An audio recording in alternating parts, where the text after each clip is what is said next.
ADGP എം.ആർ. Ajith Kumar സമർപ്പിച്ച തൃശൂർ പൂരം കലക്കലിലെ അന്വേഷണ report ഇന്ന് സംസ്ഥാന പോലീസ് മേധാവി പരിശോധിക്കും. 600 പേജുള്ള റിപ്പോർട്ട് പരിശോധിച്ച ശേഷം നാളെ മുഖ്യമന്ത്രിക്ക് കൈമാറാനാണ് തീരുമാനം.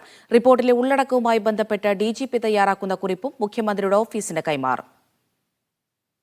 5 മാസം മുൻപ് പ്രഖ്യാപിച്ച അന്വേഷണത്തിന്റെ റിപ്പോർട്ടാണ് മുഖ്യമന്ത്രിയുടെ നിർദ്ദേശത്തിനും ഡിജിപിയുടെ അന്ത്യശാസനത്തിനും ശേഷം ഇന്നലെ എഡിജിപി എം.ആർ. അജിത് കുമാർ സമർപ്പിച്ചത്. 600 പേജുള്ള റിപ്പോർട്ട് പ്രത്യേക ദൂതൻ വഴിയാണ് ഡിജിപിയുടെ ഓഫീസിലെത്തിച്ചത്.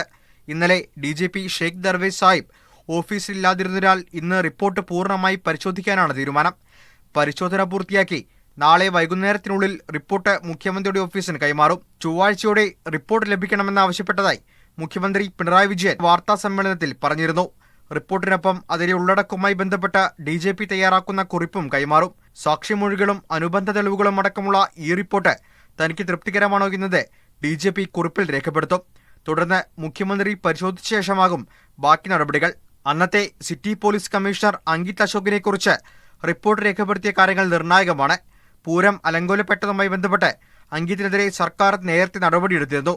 ആരോപണ വിധേയനായ അജിത് കുമാർ തന്നെ അന്വേഷിച്ച് സമർപ്പിച്ച റിപ്പോർട്ടായതിനാൽ ഇത് അംഗീകരിക്കില്ലെന്ന് പ്രതിപക്ഷം വ്യക്തമാക്കിയിരുന്നു. മീഡിയ 1 തിരുവനന്തപുരം.